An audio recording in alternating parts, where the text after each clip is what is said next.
August 7, 1944, 5:32 a.m., near Mortain, France. Cold fog rolled low over the hills. The steel of the tanks was wet with morning dew. Inside a German forward command post, a candle flickered next to a field radio. General Hans von Funk leaned over a battlefield map with narrowed eyes. His uniform was pressed, his gloves spotless, a portrait of Prussian discipline. But there was something strange in the air that morning, something he couldn't quite name, an unease beneath the silence. Outside, engines coughed to life. The counteroffensive known as Operation Lüttich was about to begin. Hitler himself had ordered it just days earlier. The objective was clear: cut through the American lines, recapture Avranches, and split the Allied front. It was meant to be a show of force, a reminder that the German war machine could still strike back, that the legends of the panzer divisions hadn't faded with time. To the German commanders, it felt familiar. They had seen this before. Fast-moving columns, striking weak flanks, overwhelming infantry, and rolling up positions like maps on a table. Just like in Poland and France in the early days when blitzkrieg was more than a tactic, it was a promise. But that morning something broke that illusion. At 06:04, a reconnaissance unit from the 2nd SS Panzer Division Das Reich radioed a strange report. They had not even reached their rally point when they spotted American armored units already repositioning south of Mortain. That alone was strange. Stranger still was what followed. Within 4 minutes of being spotted, American tank fire came down on their lead vehicle, and exactly 90 seconds after that, a formation of P-47 Thunderbolts screamed out of the clouds and tore the remaining vehicles to pieces. Von Funk was furious. They should not have known our location. They should not be reacting so fast. His staff tried to explain. Maybe it was coincidence. Maybe the Americans had guessed the plan. But deep down, a darker thought took root. What if they weren't guessing? What if the Americans weren't reacting at all? What if they were predicting? What no one in that bunker knew yet was that just a few hours earlier, U.S. spotter teams had picked up unusual troop movement using aerial photography. That data had been radioed back to forward observers, and those observers had coordinated with both tank units and the 9th Air Force for what was now known among GIs as a lightning curtain. The result was brutal. Every German movement was answered not in hours, but in minutes, sometimes less. The Germans called it Feuer aus dem Nichts, fire from nothing. A new kind of warfare where the enemy did not need to see you with their eyes. They only needed a bearing, a signal, a pattern. American tanks no longer acted alone. They were part of something larger, something terrifyingly precise. At 06:42, von Funk received another report. The 116th Panzer Division had barely cleared the eastern edge of St. Barthélemy when artillery fell, around them followed by a second wave of thunderbolts. Their losses were already unsustainable. Radios crackled with panicked voices. Units were pulling back on their own initiative. Orders were being ignored. The chain of command had begun to unravel in real time. By 07:15, the attack that was meant to break the American front had turned into a retreat. Von Funk stood motionless. The map in front of him no longer made sense. It was not outdated. It was obsolete. The battlefield had shifted into a new dimension, and he was no longer invited. From the sky, the Americans watched everything. Pilots flying at 300 knots could still spot muzzle flashes and tank tracks. They spoke directly to units on the ground via radios installed into Sherman tanks just months earlier. It was the first time in history that air and ground forces were operating with this level of coordination in real combat. Not as a theory, not in training, but as the new standard. Many of the Luftwaffe's forward observers had been killed or pushed too far back. German tanks were forced to rely on maps and intuition. American tanks relied on aircraft, on signal corps, on coordinated strikes made possible by a web of communication Germany could no longer match. To a German commander like von Funk, that realization came not as a report, but as a sound. The sound of friendly units falling silent. The sound of enemy aircraft approaching again and again without warning. It was as if the Americans were no longer playing the same game. One pilot from the 362nd Fighter Group described it later in his journal. We'd get a call, and 5 minutes later we were diving. They'd mark the targets with smoke. We didn't have to think. Just follow the plan and press the trigger. And so, in the hills of Mortain, what began as a final push to turn the tide of the war became something else entirely. It became the first clear demonstration of what the Americans had been building in silence. A battlefield network, a coordinated doctrine, a war machine that did not rely on one genius or one maneuver, but on thousands of tiny systems working in harmony, like nerves in a giant metal beast. For the Germans, it felt like chaos, but for the Americans, it was math, input, output, target, strike. Comment down below if you had ever heard of the Battle of Mortain or Operation Lüttich before. And if you are learning something new, hit the subscribe button. There's more history beneath the surface than we've ever been taught. In the Early days of the war, German officers walked with a certain rhythm in their step, a rhythm carved from victories in Poland, the Low Countries, and France. They believed in maneuver, in timing, in the surgical precision of the panzer thrust.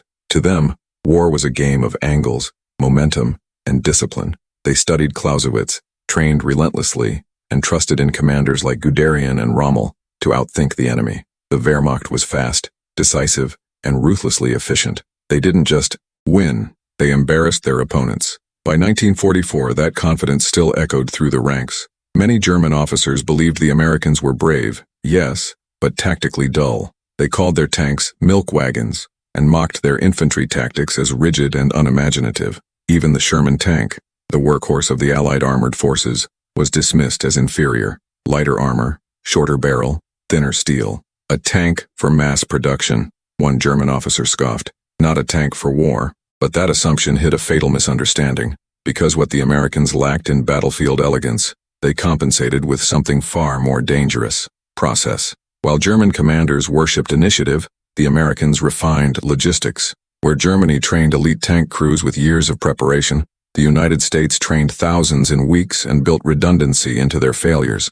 For every Sherman knocked out, 2 more rolled off a factory line in Michigan. For every pilot lost, replacements were already in the air being drilled on the latest tactics and maps. American war doctrine was not a masterpiece. It was a machine.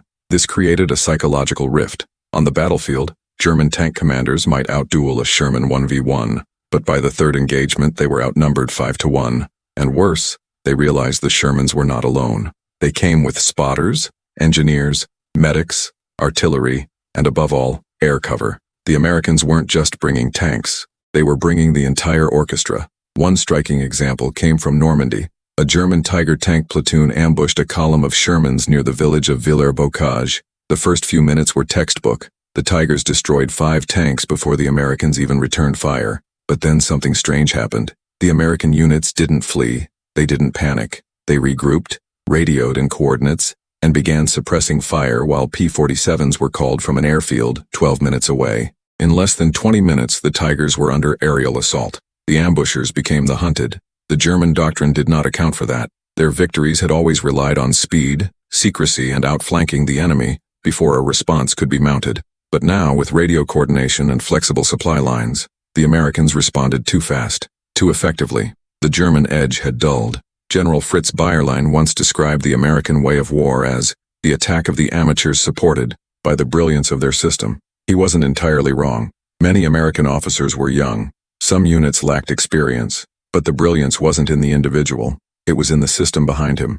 Think about it. A German division required precise timing and elite crews to execute a counterattack. But if just one part failed, the whole maneuver collapsed. The Americans did the opposite. They expected parts to fail. So they designed operations with layers. If a tank broke down, another could be rerouted. If a platoon was delayed, air support filled the gap. If terrain bogged them down, engineers were on standby with bridging equipment. It was not glamorous. It was not pretty, but it worked. This realization began to spread through the German ranks. Field reports became more desperate. Enemy moves like a swarm, wrote a major in the 10th SS Panzer. We cannot break them. We cannot isolate them. When we strike one head, 3 more appear. Another officer recorded that our counterattacks are swallowed before they land. Even German prisoners began to speak differently during interrogation. Instead of mocking American training, they expressed disbelief at the coordination. How did they always know where to hit? How did their aircraft arrive so quickly? How could so many tanks arrive after losing so many just hours before? The answer was chilling in its simplicity. The Americans had turned war into a flowchart, a living blueprint of who to call, what to move, how to reinforce. It was not genius. It was infrastructure. And that infrastructure terrified the Germans more than any single weapon, because it could not be outsmarted. It could not be flanked. It could not be ambushed. It was already everywhere. A tank might miss. A pilot might fail. But the system kept going. It adapted. It corrected. And then it struck again. Some commanders tried to adjust. They split their forces. They changed routes. They moved at night. But the American network didn't rely on perfect information. It just needed enough clues from scouts, enough movement on a map, enough reports from villagers or intercepts. And once it sensed something, it reacted faster than the Germans could adapt. It was no longer a duel between officers. It was a contest between processes. one based on instinct, the other on scale. This shift didn't happen overnight, but the signs were undeniable. In the weeks following the failed German counterattacks in Mortain, intercepted messages revealed a growing fear among Wehrmacht leadership, not of American weapons, but of American timing. "They arrive," said one message, "before we finish thinking." If you're still watching and your mind is spinning like ours, let us know in the comments what shocked you the most about how differently both sides approached the war. And if you're new here, subscribing helps us keep digging into stories buried by time. There is so much more to uncover. The war the Germans thought they were fighting had ceased to exist. In its place emerged something colder, more abstract, and far more relentless. It was not a blitz of tanks alone, or a thunderous wave of bombers darkening the sky. It was the quiet clicking of switches, the turning of dials, the crackle of radio waves cutting through the fog. The Americans had begun to fight not with isolated weapons, but with an interconnected system of information and timing, a machine that breathed through coordination, and the lungs of that machine were radios. Before the war, few armies had truly grasped the battlefield potential of mass communication. Radios were expensive, fragile, and often assigned only to commanders or artillery units. Germany itself had leaned heavily on messengers, field telephones, and predictable command chains. But the Americans had taken a different path. By 1944, thousands of lightweight backpack radios had been deployed across infantry squads, armored columns, reconnaissance teams, and aircraft. It was not just about talking. It was about linking every piece of the war together. The SCR-300, nicknamed the walkie-talkie, and the smaller SCR-536, or handy-talkie, changed everything. For the first time, a tank crew could speak directly to nearby infantry. A forward observer hidden behind a hedge could mark enemy armor, and pass that location to artillery and fighter bombers in under 60 seconds. Communication was no longer linear. It was a web, a living organism of steel and signal. German troops quickly began to notice something disturbing. American tanks moved with uncanny awareness. They seemed to know where ambushes were waiting. They halted before mines. They turned before bottlenecks. In some cases, they appeared to adjust formation mid-battle, avoiding flanks and calling for cover as if someone were guiding them from above. And that was precisely what was happening. From high above the fields and forests, P-47 Thunderbolts and P-51 Mustangs scanned the terrain. These pilots weren't just bombing fixed targets. They were in constant communication with units on the ground. They received live updates. Smoke signals marked positions. Colored panels on tank hulls indicated friend or foe. And most importantly, the pilots didn't need to search. They were guided. They struck only when called. And when they struck, it was devastating. One pilot from the 366th Fighter Group recalled flying low over a bocage field in Normandy when a ground unit radioed a Tiger tank hidden beneath camouflage netting. The pilot, flying at treetop level, banked hard and dropped a pair of 500-pound bombs directly on the target. He never saw the tank, but he saw the smoke from the American marker. That was enough. That was war now. The Germans had nothing like it. Their aircraft were increasingly grounded due to fuel shortages and Allied air superiority. Their tank units had to rely on slow communication and paper maps. Spotting the enemy often meant risking exposure, and even when they spotted them, they could rarely strike first. Because the Americans had already called it in, it was as if the entire battlefield had turned against the Wehrmacht, not because the Americans were stronger in every duel, but because they could react and adapt at a speed that defied the traditional rhythm of war. A German attack would begin. Minutes later, an American response would be on the way. Not hours, not the next day, but almost instantly. During Operation Cobra, the American breakout. From the hedgerows of Normandy, the concept of real-time coordination reached terrifying new heights. Airborne spotters circled overhead.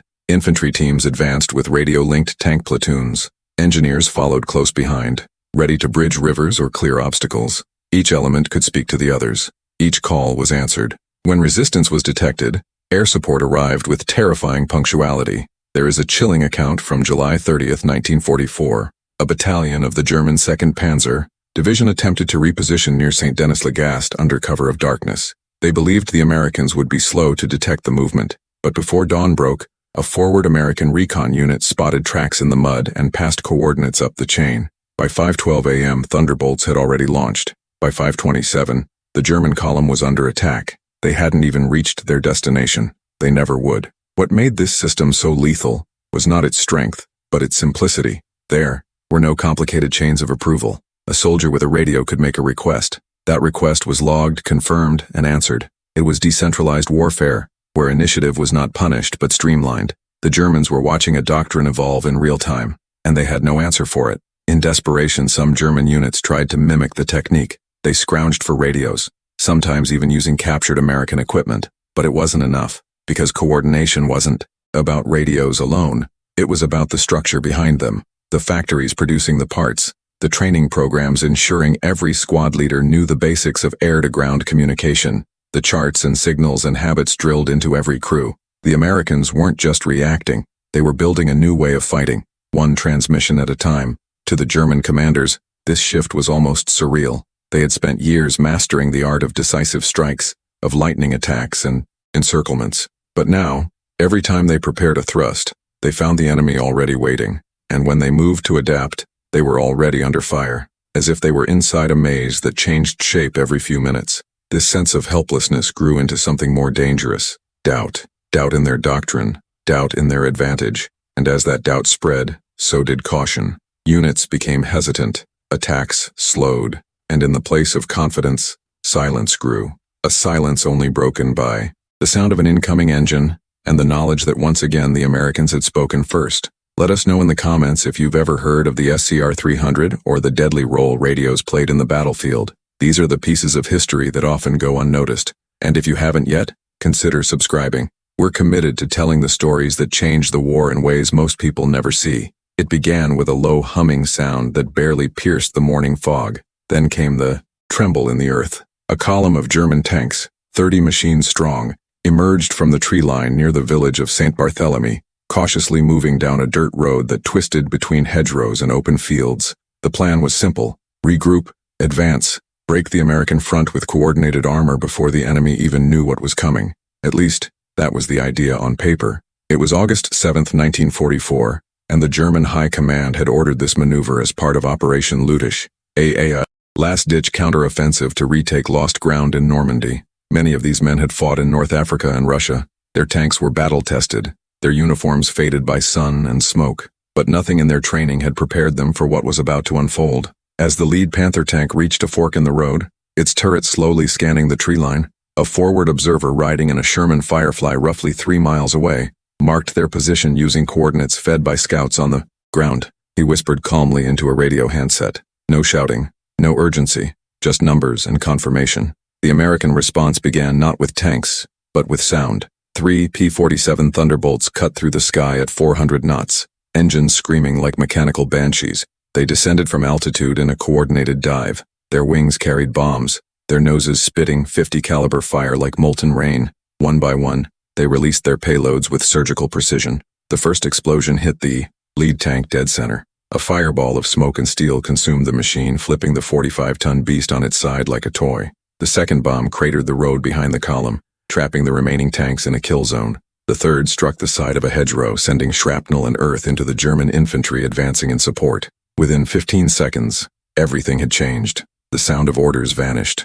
Radios went silent. Crews bailed from tanks in panic, some running directly into machine gun fire from nearby American positions. The hedgerows that once offered concealment now boxed them in. They were trapped. It was not the scale of the destruction that broke them. It was the timing, the sheer speed of response. The strike had come not minutes after contact but seconds. No reconnaissance plane, no long preparation, just a call and an answer, as if the sky itself were listening. Survivors from the 2nd SS Panzer Division described the experience with a kind of stunned detachment. One sergeant wrote in his field diary, later recovered by American troops, "We saw nothing. We heard only engines. Then the air cracked open. There was no warning, no fire mission, just death." For the Germans, this was something new, something unnatural. They had expected battle. Instead, they received judgment. As the smoke settled over the ruined column, American infantry advanced slowly through the wreckage, stepping over fragments of tank treads and bodies partially buried in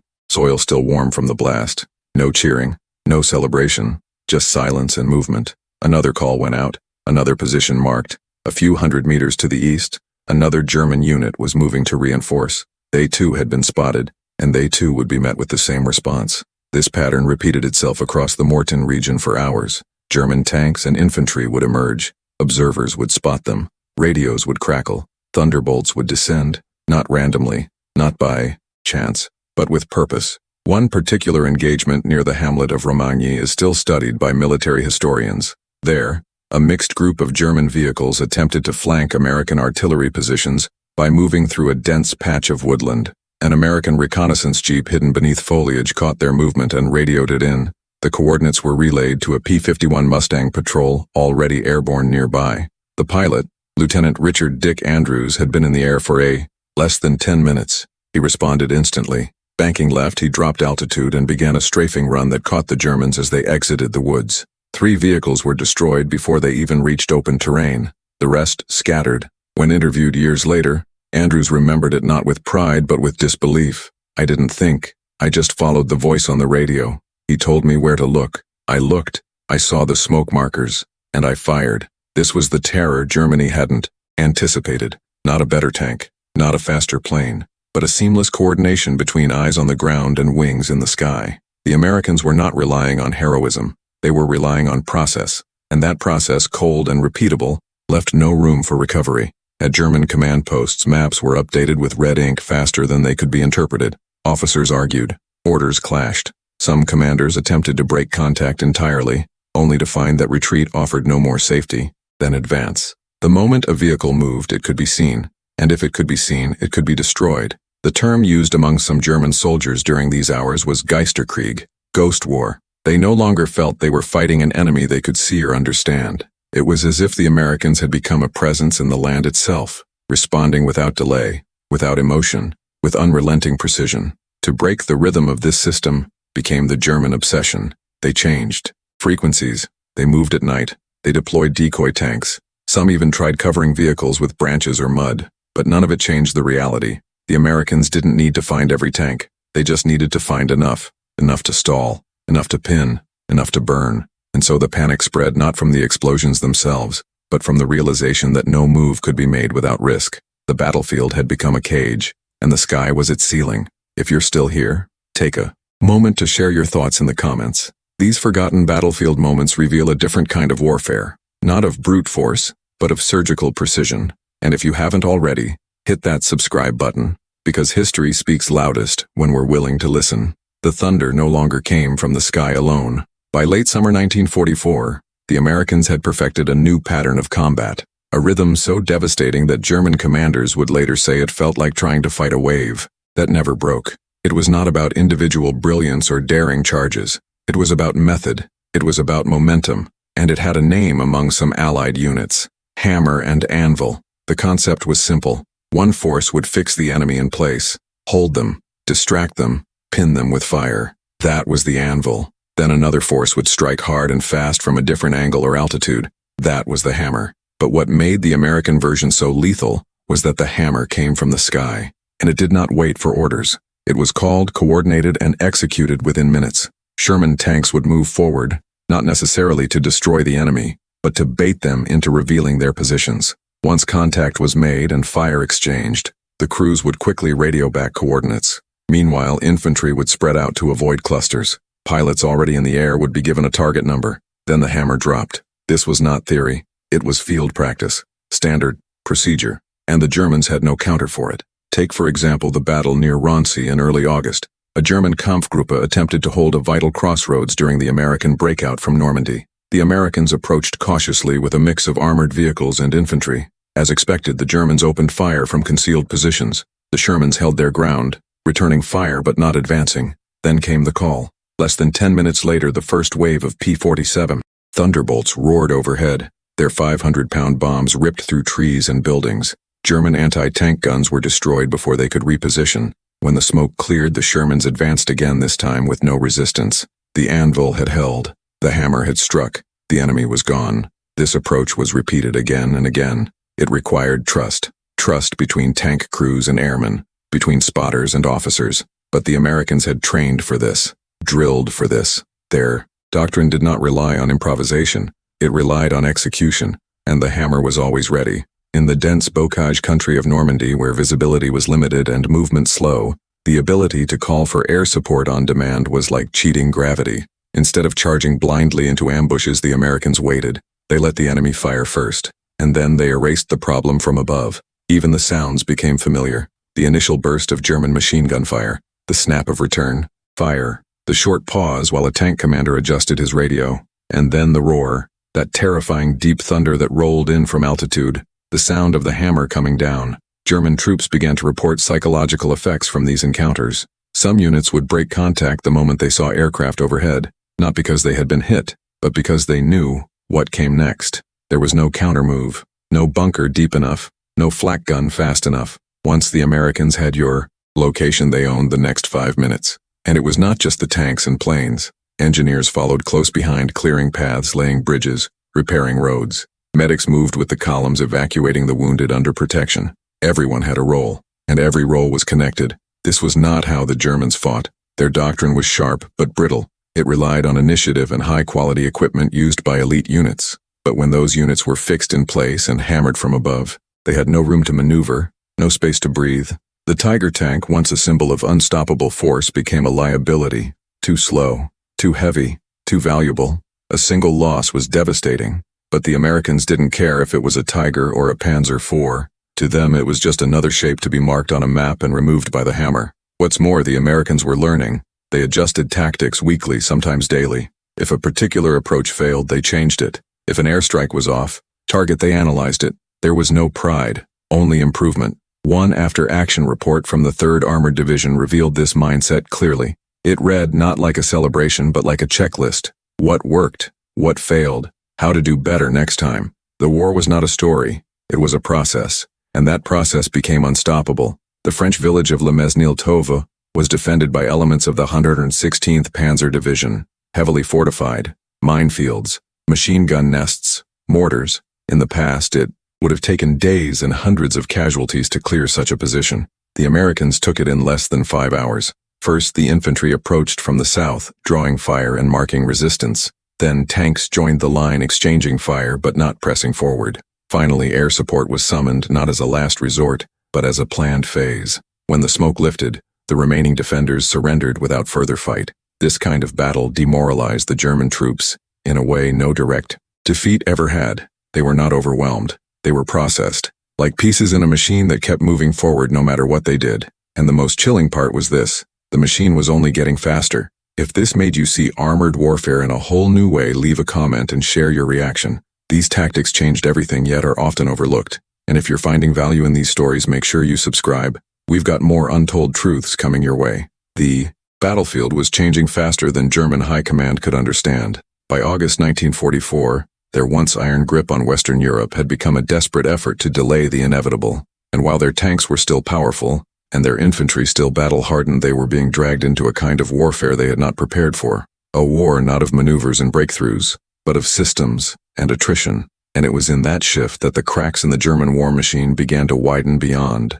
repair. Inside the Führer's headquarters outside Rastenburg, reports from the Western Front arrived in waves. Allied units advancing faster than anticipated. Panzer divisions requesting emergency reinforcements. Airfields lost. Bridges destroyed. Every new page painted the same picture. The Americans were not just pushing forward. They were folding the German lines like wet paper. Yet Hitler refused to accept it. Obsessed with the concept of holding ground at all costs, Hitler had begun issuing direct orders that denied reality. Retreats were forbidden even in hopeless situations. Counterattacks were ordered where none were possible. When commanders in Normandy requested tactical withdrawals to form a tighter defensive line, they were told to stand and fight. Not because it was wise, but because retreat was considered betrayal. This rigid thinking clashed violently with the kind of mobile, flexible warfare the Americans were using. The Germans were trying to choreograph a ballet with broken limbs while the Allies moved with the rhythm of jazz, constantly shifting, adapting, responding to every note. Inside German command posts, frustration boiled over. Veteran officers who had once led brilliant campaigns now found themselves screaming into radios demanding reinforcements that would never arrive. Fuel shortages grounded aircraft. Replacements were poorly trained. Supply lines were cut daily by coordinated airstrikes. The lifeblood of the army was bleeding out one convoy at a time. But perhaps most devastating was the lack of coordination between branches of the German military. The Luftwaffe was no longer able to support the ground forces in any meaningful way. Its fighter strength in France had been gutted by relentless Allied bombing and lack of fuel. Forward air observers were rare, and communications between tank units and aircraft were almost non-existent. Compare that to the Americans, who had embedded air liaison officers in many of their armored divisions. These officers could call in precise airstrikes within minutes. They didn't have to wait for higher command. They didn't need permission from Berlin. The battlefield was their office, and the radio, their weapon. Even when the Germans tried to imitate this tactic, the results were tragic. In several cases, Luftwaffe aircraft were called in for support, but due to poor coordination, they struck their own forces. These friendly fire incidents shattered morale and highlighted the growing dysfunction within the German war effort. In one particularly disastrous episode outside the town of Mortain, German commanders managed to gather a counterattack force of Panthers and infantry. The goal was to push back the American line and delay their advance toward Paris. But within hours, the operation fell apart. The units were spotted by American recon. Their movement relayed instantly. Airstrikes followed, and then artillery.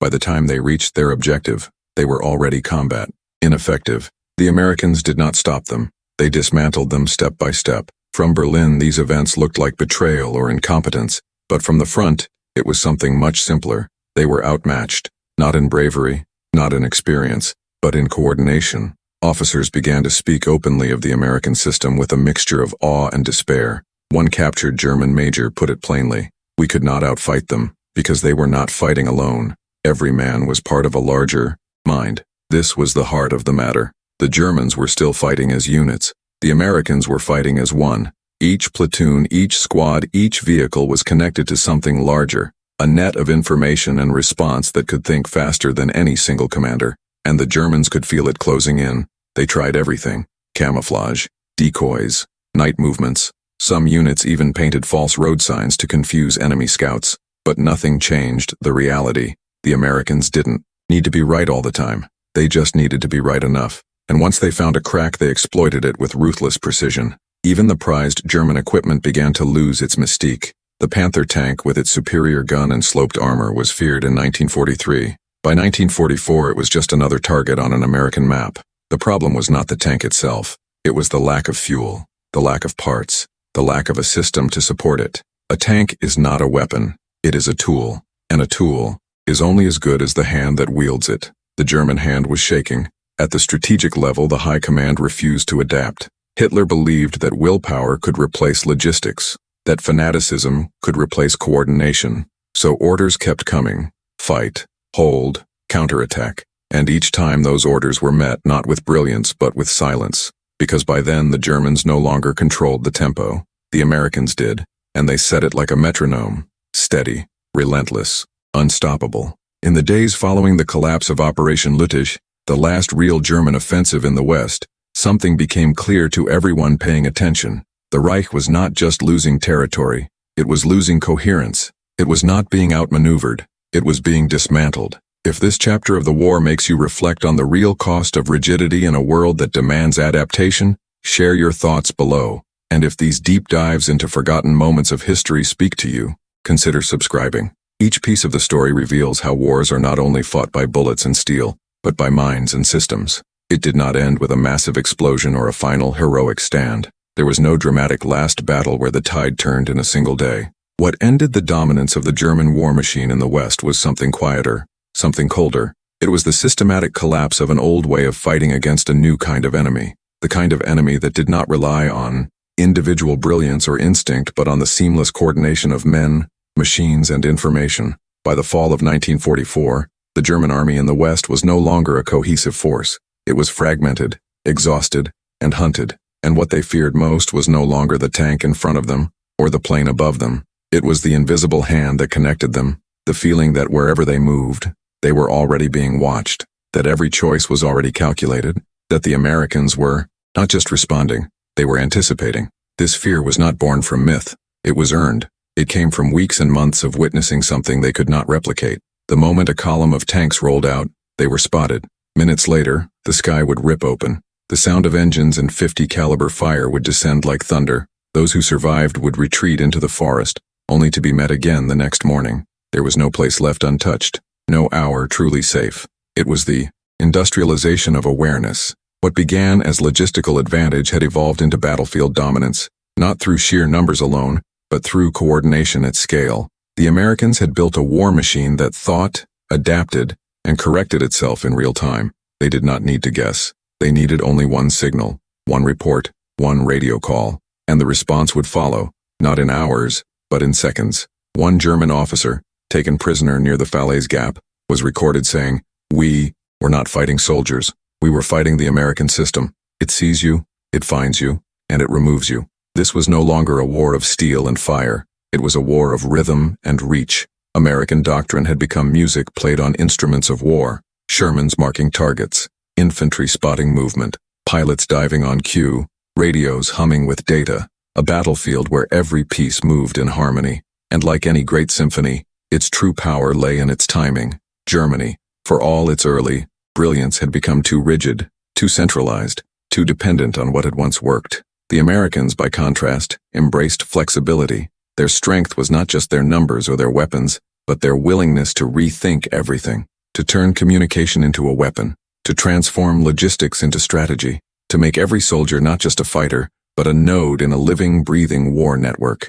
And that network never slept. There was no final declaration when the sky finally belonged to America. No trumpet, no flag raised, just silence. The kind of silence that settles when resistance ends and the dust no longer rises. By the time the Allies crossed the Seine and pushed east toward Germany, the Luftwaffe had been reduced to a shadow. The panzers were out of fuel. The officers were out of options. The old empires of steel had fallen not to superior firepower alone, but to something more difficult to measure: coordination, patience, systems that didn't break under pressure but evolved in it. In the end, the American war machine did not win through spectacle. It won through relentless precision, through a doctrine that was built not to dazzle, but to endure, and that endurance became the hammer that shattered what had once seemed unbreakable. We remember the explosions, we remember the victories, but what truly changed the course of the war was the quiet intelligence behind the trigger, the map spread out on a table, the hand on the radio, the pilot watching smoke rise from a target marked minutes earlier by a man he would never meet. That is how victory was forged. Thank you for joining us on this deep journey through one of the most overlooked aspects of World War II. If this story resonated with you, leave a comment below. Tell us what part struck you most. We read every single one, and if you haven't already, please subscribe. It helps us continue bringing you these powerful, untold chapters of history. Now go ahead and click on the next video appearing on your screen. There's more to discover, more to feel, and more to remember, because history is not just about what happened, it's about how it changed us forever.